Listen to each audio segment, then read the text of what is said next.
Si vous utilisez encore la version classique de ChatGPT ou Gemini, vous passez à côté de 90% de la puissance de l'IA. Google possède une interface cachée où ils déploient leur innovation avant tout le monde. C'est ici que vous avez accès au nouveau modèle Gemini 3, que vous pouvez générer des vidéos de cinéma, des images et même créer des applications entières juste en décrivant votre idée sans savoir coder. Cet outil s'appelle Google AI Studio. C'est plus puissant, c'est plus précis et aujourd'hui, je vais vous former de A à Z pour le maîtriser. On oublie les interfaces limitées, bienvenue dans le futur de Google, on commence tout de suite. Alors pour vous rendre sur l'outil, rien de plus simple, vous avez juste à taper Google AI Studio dans la barre de recherche et vous allez pouvoir cliquer sur le premier lien qui s'affiche. Pour ceux qui ont besoin, vous pouvez retrouver directement le lien dans la description de la vidéo. Alors vous allez atterrir sur cette interface, donc c'est la page d'accueil en fin de compte de Google AI Studio. On va pas trop s'attarder dessus, parce que ce qui va nous intéresser, ça va être sur la partie de gauche, avec les différents menus. Ce qu'on peut voir donc sur cette page d'accueil, on va avoir ici une barre centrale, on va pouvoir faire déjà des premières choses. Si on clique dessus, on voit qu'on a la possibilité de commencer à créer, donc build, commencer à créer et vibe coder une application. Donc pour vous expliquer, vibe coder, c'est tout simplement le fait de pouvoir créer une application en donnant des instructions à l'intelligence artificielle. Chat, donc là c'est une manière de discuter classique, comme on a l'habitude de le faire avec une intelligence artificielle.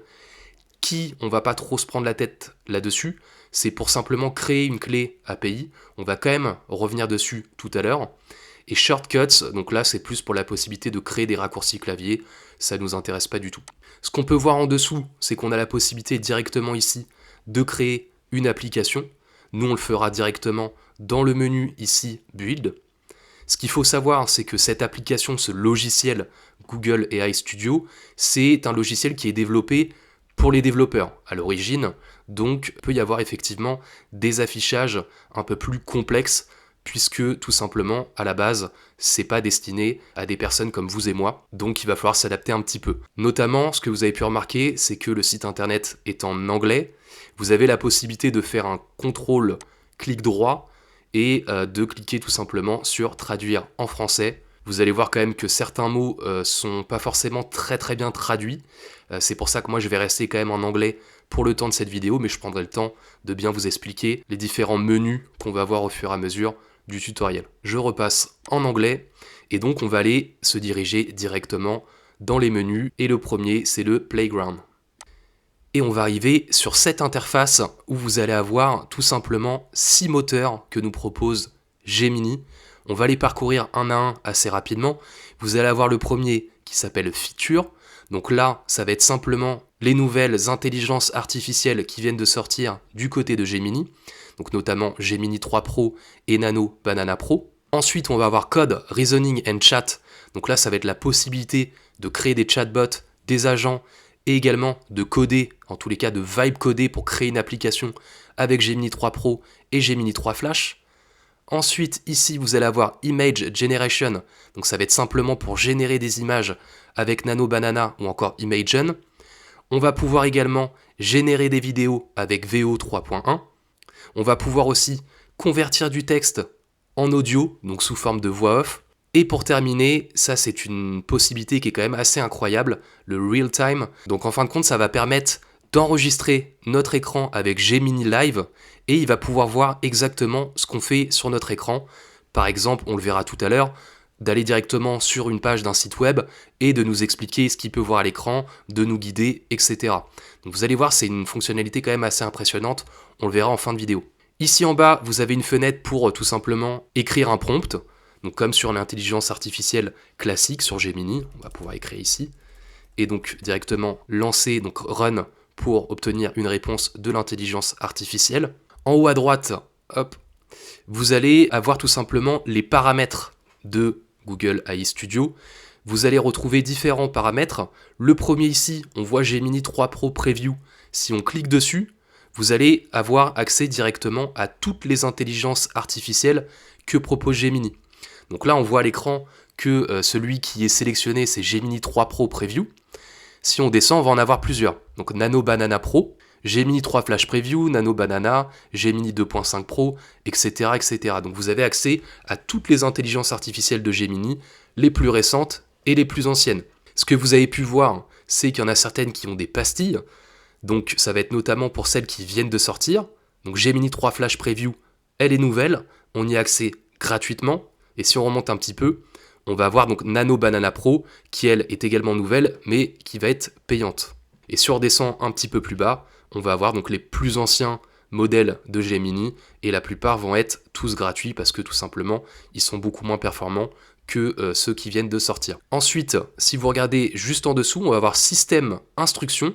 Donc là, ça va être simplement la possibilité de donner des instructions à l'avance à Google AI Studio, donc de lui donner du contexte. Par exemple, si vous êtes un développeur en informatique, vous allez pouvoir lui mettre directement un titre ici en donnant votre métier, et en dessous, vous allez pouvoir rajouter des instructions sur, par exemple, la façon dont vous aimeriez qu'il vous réponde, avec un ton précis, avec une image de marque précise.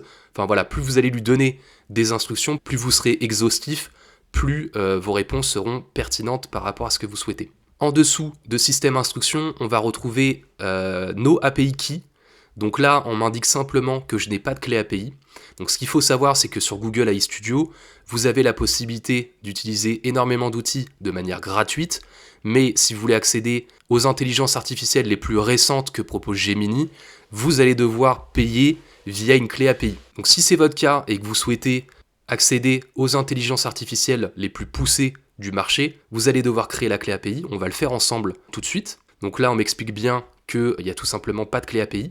Donc je vais configurer la facturation. Ensuite, on va me demander mes informations personnelles. Je vais devoir rentrer un mode de paiement, donc ma carte bancaire. Pour vous préciser quand même sur le montant des intelligences artificielles, pas de panique. La plupart des modèles ne coûtent pratiquement rien. Si on va par exemple sur Nano Banana Pro, on peut voir ici, avec les dollars, combien va représenter une génération d'images. Si on se place ici, c'est marqué API Pricing per 1 million tokens. Donc pour ce prix-là, vous pouvez faire énormément de générations d'images. Pour vous donner une ordre d'idée, si vous générez par exemple une dizaine d'images, ça va vous coûter quelques centimes. Et ce qu'il faut savoir, là on va le faire ensemble pour la clé API, c'est quand vous allez rentrer vos coordonnées bancaires, au niveau du paiement, comment ça va se passer, vous allez simplement donc rentrer vos coordonnées bancaires, vous n'allez pas mettre de montant, vous allez être seulement prélevé dès que vous allez utiliser une intelligence artificielle payante. Encore une fois, ça va vous coûter absolument rien, sauf si vous en faites plusieurs à la journée, par semaine, par mois. Là, forcément, vous allez être prélevé de manière un peu plus conséquente. Donc, une fois que vous avez rentré vos coordonnées bancaires, vous allez voir que vous allez obtenir donc une authentification sur le téléphone qui va tout simplement vous permettre d'enregistrer votre carte bancaire. Hop, et une fois que c'est fait, donc là, on a bien la petite confirmation avec la petite coche verte. On me dit que mon compte et de facturation Google Cloud est désormais associé à mon projet d'API Gemini. Je peux fermer. Et donc là, je vais pouvoir utiliser les dernières intelligences artificielles de Gemini, notamment Nano Banana Pro. Pour retrouver la clé API, vous pouvez aussi passer en bas à gauche, ici, dans Get API Key. Je vais cliquer dessus et vous allez atterrir sur cette interface. Donc c'est depuis ici que vous allez pouvoir directement créer votre clé API, ou bien là où on était tout à l'heure ensemble, depuis l'espace ici, No API Key. Moi là logiquement ça devrait être ok, je vais pouvoir donc sélectionner une clé, et vous voyez que ça m'a bien mis ma clé par défaut, in use, donc c'est bon, elle est en train d'être utilisée dans le cas où j'ai besoin d'utiliser une intelligence artificielle qui est payante. Maintenant, pour continuer les paramétrages, si on descend un petit peu plus bas, on va retrouver température. Ça va être simplement le curseur de prise de risque, on va dire, de l'intelligence artificielle. Plus vous allez l'augmenter, plus vous allez lui donner d'espace créatif, plus vous allez réduire, plus elle va être rigoureuse d'une certaine manière. Donc ça dépend vraiment ce dont vous avez besoin. Moi je recommande toujours de le laisser sur 1, comme ça vous lui laissez quand même de l'espace créatif sans en faire trop non plus.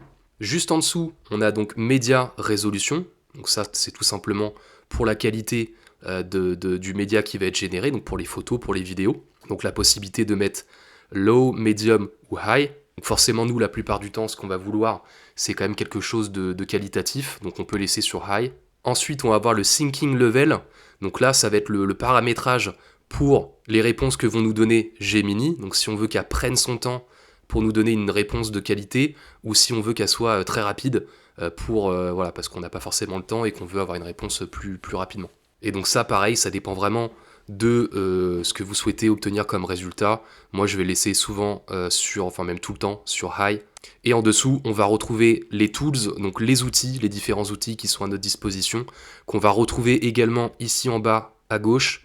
Ils sont peut-être même un petit peu plus visuels, avec plusieurs possibilités. On va pas forcément les voir tous. Celui qui peut être intéressant, ça peut être Grounding with Google Search, qui va tout simplement permettre de connecter l'intelligence artificielle à Internet, donc à Google. Et donc quand vous cliquez sur la petite molette ici, vous allez le retrouver directement en bas dans la fenêtre et vous allez pouvoir taper votre prompt ici. Et ce que je vous propose, c'est de commencer à pratiquer un petit peu sur Google AI Studio.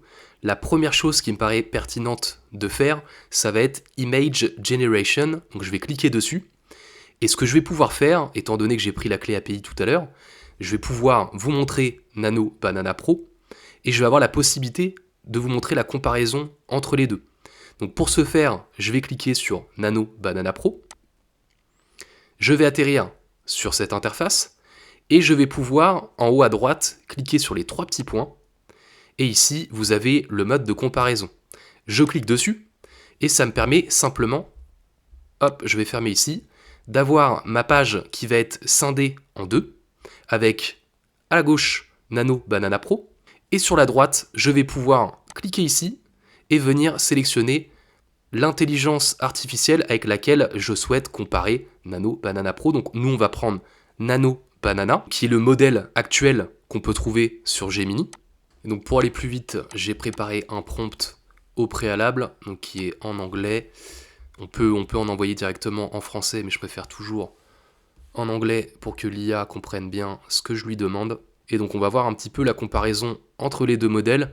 Donc là on peut voir que Nano Banana a déjà généré l'image en question et que Nano Banana Pro est en train, on peut le voir ici, on voit les secondes, est en train encore de réfléchir et de générer l'image. En théorie, l'image de Nano Banana Pro devrait être beaucoup plus qualitative que celle de Nano Banana. Et donc après plusieurs secondes d'attente, là on le voit ici, 184 secondes, c'était quand même un peu long. On a la réponse de Nano Banana Pro. Donc effectivement, si on compare les deux, donc j'avais demandé tout simplement un flacon de parfum de luxe, voilà, présenté sur un podium en marbre noir avec différentes lumières, un peu façon cinématographique. Et donc à gauche, exactement la même chose. Et on voit que la photo n'a absolument rien à voir avec le Nano Banana normal. Là, la photo est beaucoup plus qualitative. Vous voyez qu'il m'a même rajouté Or Noir Elixir Paris. Donc on a vraiment l'impression que c'est une photo de magazine ou de site internet, site e-commerce, peu importe. Mais on voit vraiment la différence de qualité entre les deux, même si Nano Banana était pas forcément trop mal. Mais c'est vrai que maintenant, si on peut comparer les deux, il y a quand même une sacrée différence de qualité. Maintenant qu'on a vu pour les photos, on pourrait également le faire pour les vidéos, mais je pense que vous avez compris le principe du mode comparaison. Ce que je vous propose maintenant, c'est d'aller générer une vidéo avec VEO. Donc je vais tout simplement cliquer ici, et à nouveau, je vais pouvoir accéder à différents moteurs de génération, donc VEO 3.1. On a également le VEO 3.1 Fast, comme son nom l'indique, il va être beaucoup plus rapide à générer. Et vous pouvez voir que là, pour le coup, les 4 sont payants. Même le VO2, le plus ancien, va être payant. Moi, ce que je vous propose, c'est d'utiliser le dernier générateur de vidéos chez Gemini, donc VO 3.1. On va cliquer dessus et on va atterrir sur l'interface de génération de vidéos. Vous pouvez voir à l'écran qu'on va avoir plusieurs exemples de vidéos avec le prompt justement qu'on peut récupérer pour obtenir ce même type de vidéo. Celle-ci est quand même assez intéressante. On va voir si on clique dessus ce que ça nous propose. Donc ça a repris tout simplement le prompt. Donc là, vous voyez, on est quand même sur quelque chose de très conséquent. Encore une fois, plus vous allez donner de détails dans ce que vous souhaitez générer, que ce soit une photo ou ici une vidéo, plus vous allez obtenir quelque chose d'hyper qualitatif. Donc là, moi, j'ai cliqué sur la vidéo qui était déjà proposée. Donc j'imagine qu'on va obtenir plus ou moins la même chose. Donc là, on voit que c'est en train de générer. On est à 33 secondes. Et donc dès que c'est prêt, on se rejoint directement ici pour voir le résultat. Et donc après quelques secondes d'attente, on a récupéré, on a pu obtenir la vidéo. Donc si je clique dessus, It's real, ancient plein écran. chocolate, a rare artifact. On va remettre pause ici, on va la mettre en plein écran, ça va être plus agréable. It's real, ancient chocolate, a rare artifact. Bon, voilà, j'avais pas forcément lu le prompt au préalable, étant donné en plus la longueur de celui-ci. Ce que je vous propose, c'est qu'on parte d'un prompt à nous. On va envoyer directement pour générer notre vidéo. On va revenir en arrière. Et donc idem, j'avais préparé un prompt au préalable pour qu'on gagne du temps. C'est un prompt en français cette fois-ci, on va voir s'il comprend bien. Depuis toujours, l'intelligence artificielle comprend mieux en anglais, mais on aime bien souvent pouvoir écrire en français, donc on va le tenter comme ça pour vous le lire rapidement. Donc j'avais demandé un plan séquence cinématographique d'un drone qui plonge à grande vitesse à travers une forêt tropicale. Je vous en dis pas plus, on va générer et on va voir ce que ça va donner. Et donc nous revoilà après 77 secondes. La vidéo a été générée, on va se mettre ça en plein écran.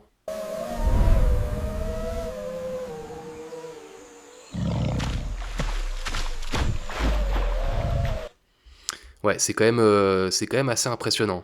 Encore une fois, on a des vidéos de 8 secondes, on peut pas voir plus, mais c'est déjà largement suffisant pour générer une vidéo plutôt sympa. On pourrait en faire plein, hein, mais je pense que vous avez compris à peu près le principe. Encore une fois, plus vous allez être exhaustif dans votre prompt, meilleur sera le rendu.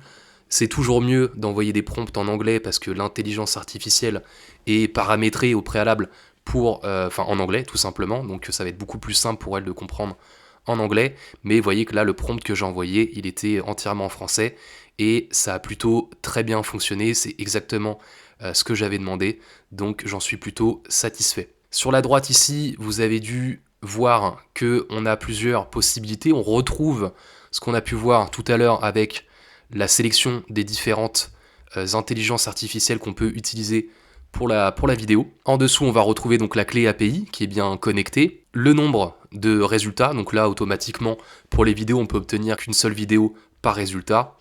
En dessous, on va avoir le type de format qu'on peut choisir, donc en 16/9 ou 9/16, donc le format paysage ou portrait. Et ici en dessous, vous allez pouvoir choisir donc la durée de vos vidéos. Donc comme je vous l'ai dit tout à l'heure, le maximum qu'on peut générer c'est 8 secondes, mais après vous avez la possibilité de faire des 4 secondes ou 6 secondes. Le frame rate, de toute manière, on ne peut pas le modifier. L'output resolution, donc c'est la résolution de la vidéo. On aurait pu passer directement en 4K, voire même en 1080p, mais pour cette vidéo, on est resté en 720. J'ai quand même l'impression que la qualité était au-dessus du 720. Puisque après, dans mon prompt, j'avais bien spécifié 8K. Bon, dans tous les cas, c'est pas possible de générer en 8K, mais ça le force d'une certaine manière à générer une vidéo qualitative. Maintenant qu'on a vu pour les vidéos, ce que je vous propose, c'est de retourner dans le playground. Hop, juste ici, je vais me remettre là. Et ce qu'on va pouvoir tester ensuite, donc on a fait les vidéos, les images, on va pouvoir tester le text to speech, donc ça va être le fait de pouvoir convertir un texte en voix off.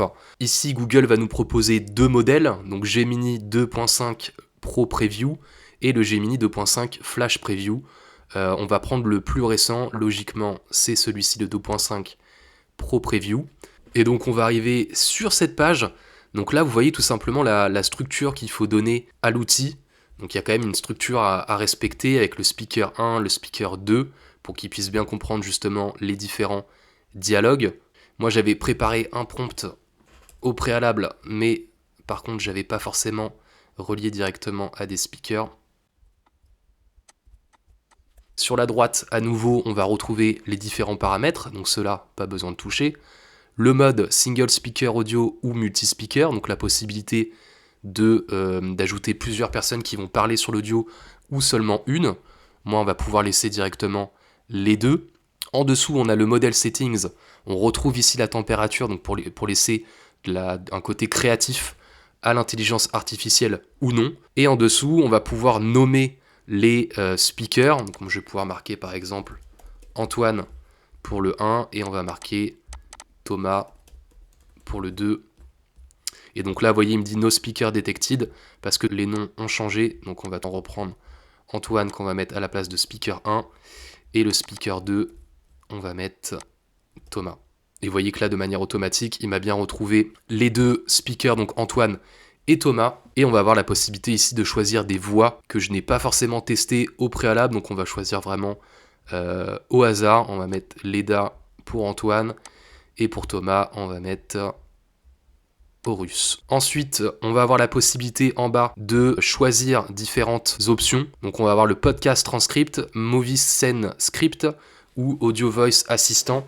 Donc là, c'est pour donner un peu plus de contexte à l'IA, pour savoir un petit peu la façon dont elle va générer l'audio. On va rester comme ça, on lui a donné déjà assez d'indications sur la droite. On va faire Run. Journal de bord, jour 45.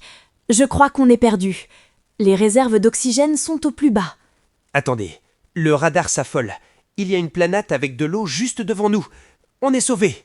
Je trouve que le résultat est pas trop mal.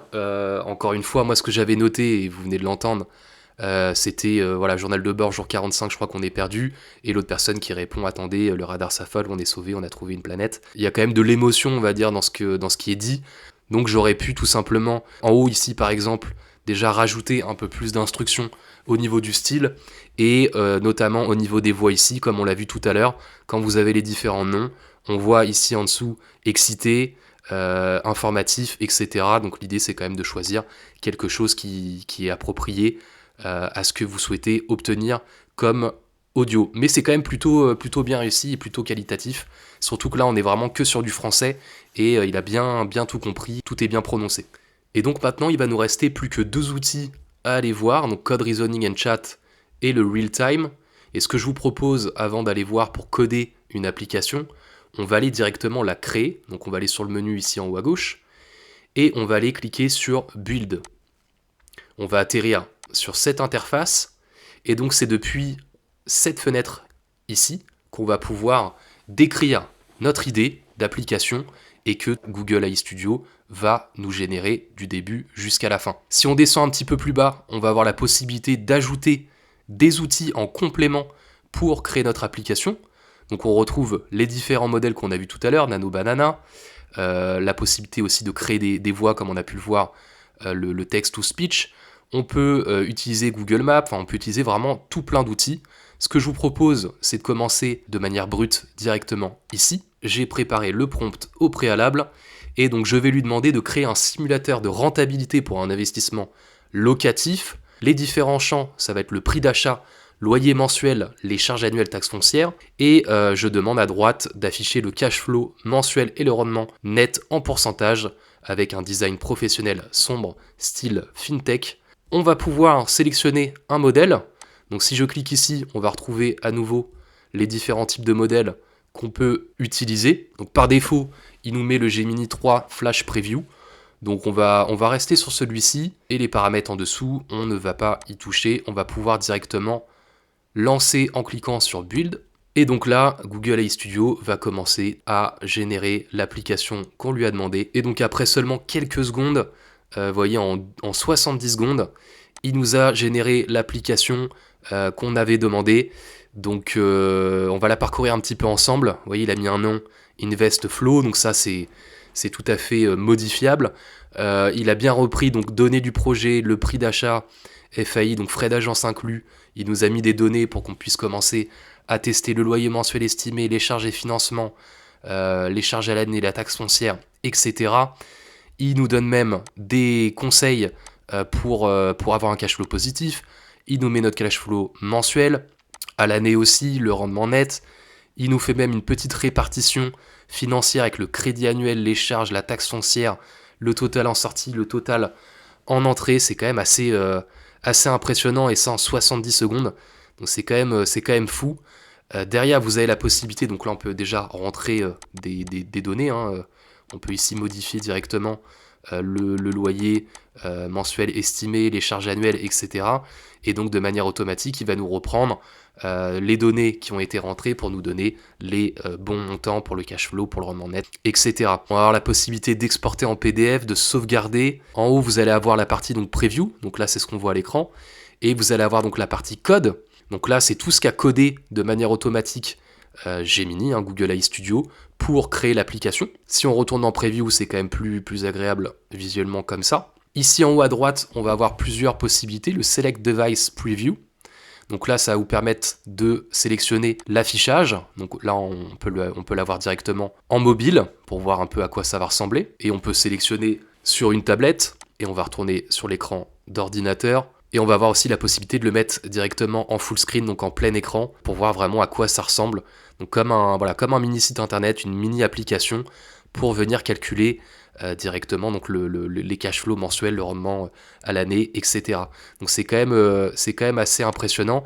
Et encore une fois, tout ça, ça a été fait en seulement quelques secondes et avec un prompt assez court, assez bref. Et bien entendu, s'il y a des choses qui méritent d'être modifiées, vous allez pouvoir itérer ici, donc en bas à gauche directement dans la fenêtre, pour indiquer, donner des instructions supplémentaires pour modifier l'application. Vous avez également ici, quand on appuie sur le petit crayon Annotate App, ça va vous permettre d'avoir un stylo au bout de la souris pour sélectionner par exemple des endroits que vous souhaiteriez modifier.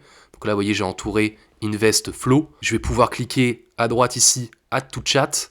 Et en fin de compte, de manière automatique, il m'a pris un screenshot de l'endroit que j'ai sélectionné et je vais pouvoir lui demander de modifier. Donc modifier on va mettre mon investissement.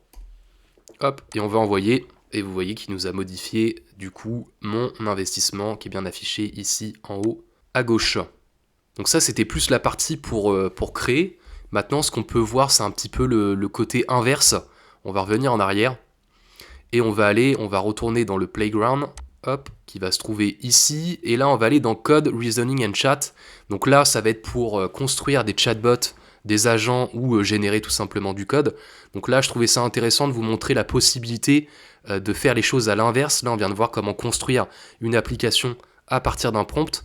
Là, on va faire l'inverse. On va lui demander à ce qu'il nous génère uniquement du code pour ensuite aller voir à quoi ressemble ce qu'il nous a généré. Et donc là, toujours le même système, il va nous proposer plusieurs possibilités, plusieurs moteurs de Gemini.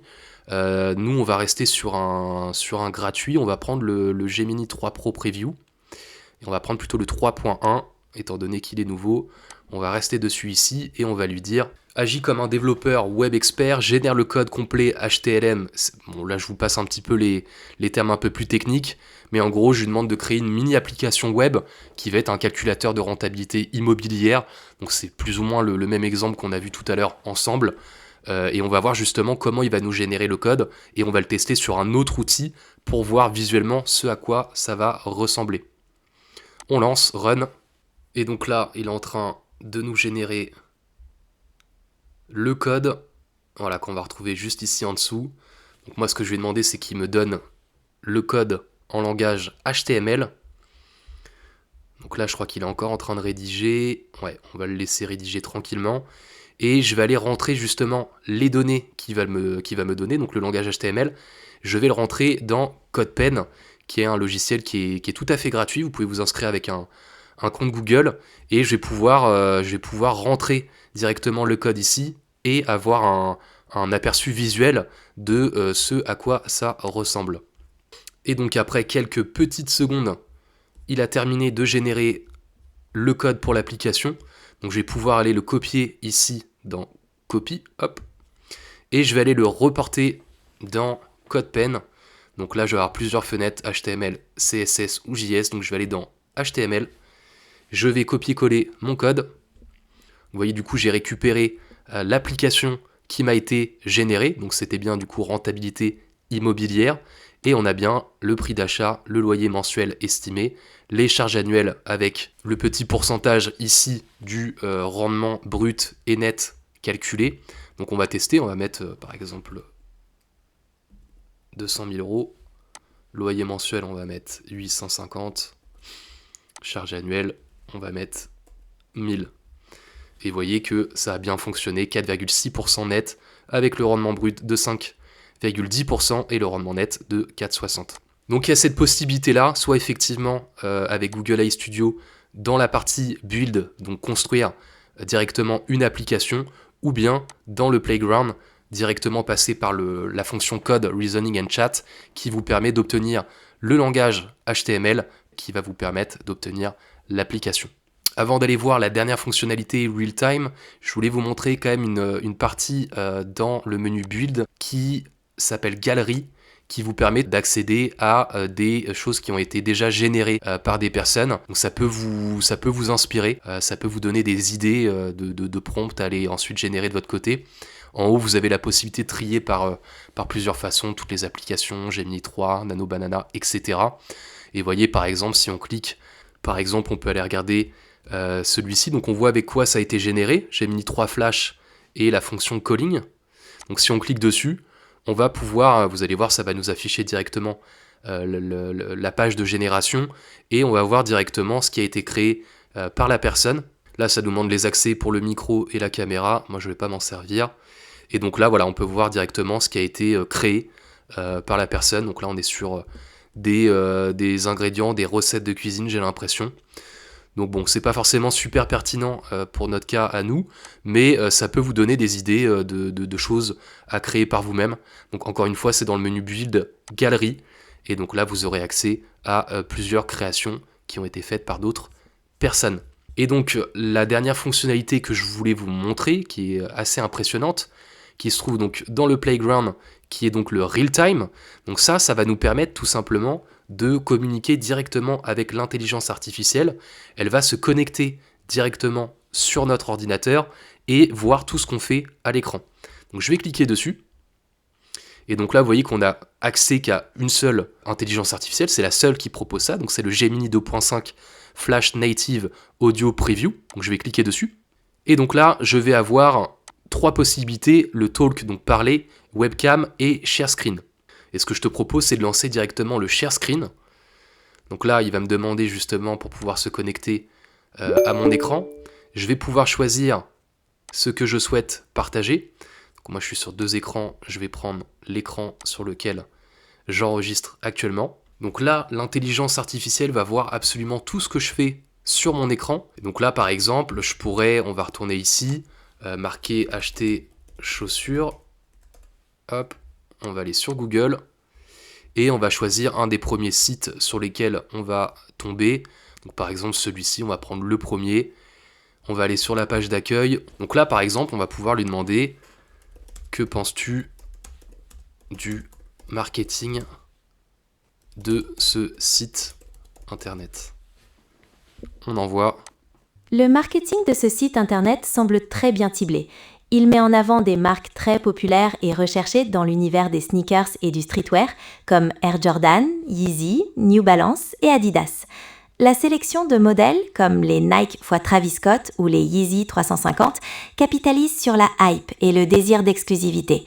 De plus, le design épuré et les images de haute qualité renforcent une image de marque moderne et attrayante pour ce segment. Donc voilà, vous venez d'avoir la réponse, donc c'est quand même assez bluffant. Tout en sachant que je suis pas resté très longtemps sur le site, j'ai quand même scroll assez rapidement et pour autant il a pu me sortir des informations quand même assez pertinentes. On va essayer d'aller sur un site où on a des informations un petit peu complexes à comprendre. Donc là par exemple on va aller sur le site de la bourse tout simplement. Donc là j'ai tapé le marché américain, donc marché financier à New York. Forcément si on s'y connaît pas, il y a quand même beaucoup d'informations et ça peut paraître assez compliqué à comprendre. Donc ce qu'on va faire, c'est qu'on va demander à l'intelligence artificielle qu'elle puisse nous aider sur ce qu'elle voit tout simplement à l'écran. Donc je vais quand même scroll un petit peu sur le site pour qu'elle puisse récupérer toutes les différentes informations. On va s'arrêter là et je vais venir lui demander « Peux-tu m'expliquer ce que tu as vu à l'écran sur les marchés financiers ?» On envoie. Les indices européens, comme le CAC 40, le SBF 120 et le DAX, sont tous en baisse. Les marchés américains, avec le Dow Jones, le Nasdaq 100 et le S&P 500, affichent également des variations négatives. Cela montre une tendance plutôt baissière sur ces grands indices. Il y a également une publicité pour des produits financiers appelés Turbo Illimité Quanto. Donc voilà, donc je pense que vous avez compris un peu la puissance de cet outil. Donc c'est quand même assez bluffant et ça donne quand même pas mal d'idées sur ce qui est possible de faire. Vous tombez sur quelque chose qui est compliqué à comprendre et que vous avez besoin d'avoir des informations tout de suite maintenant, et il y a cette possibilité-là d'enregistrer votre écran et d'avoir une réponse pratiquement automatique à l'oral pour vous expliquer de la manière la plus simple ce qui est affiché et vous donner un petit peu tous les détails de tout ça. Donc voilà, on a à peu près fait le tour de ce que peut proposer Google AI Studio. Encore une fois, comme je vous l'ai expliqué, vous avez la possibilité d'accéder à plusieurs moteurs qui sont gratuits. Autrement, il va falloir passer par une clé API qu'on a vu tout à l'heure. Donc en bas ici, Get API Key, qui va vous permettre d'accéder directement au modèle payant et donc plus performant de Gemini. Je vous ai fait l'impasse sur tout ce qu'on peut retrouver dans le dashboard, dans les settings de Google AI Studio. Il n'y a absolument rien d'important à aller voir. Le plus important, ça va rester donc Playground et la partie Build qui va vous permettre donc de créer vos différentes applications. N'hésitez pas à vous amuser. Vous avez accès à assez de modèles gratuits pour tenter de faire plein de choses. N'hésitez pas à me marquer en commentaire ce que vous avez pu créer, si vous avez eu des idées de choses qui vous paraissaient irréalisables et que vous avez pu faire en seulement quelques secondes grâce à Google AI Studio. Et maintenant, on passe à la conclusion. Voilà, vous venez de passer de l'autre côté du décor et vous l'avez vu, il n'y a pas besoin de savoir coder pour utiliser Google AI Studio. C'est simplement votre accès direct, gratuit et sans filtre aux modèles les plus puissants du marché. Donc si ce type de format vous a paru intéressant, n'hésitez pas à laisser un like en dessous de la vidéo et si vous ne voulez pas rater les prochains contenus, vous pouvez cliquer sur s'abonner sous la vidéo. À très vite.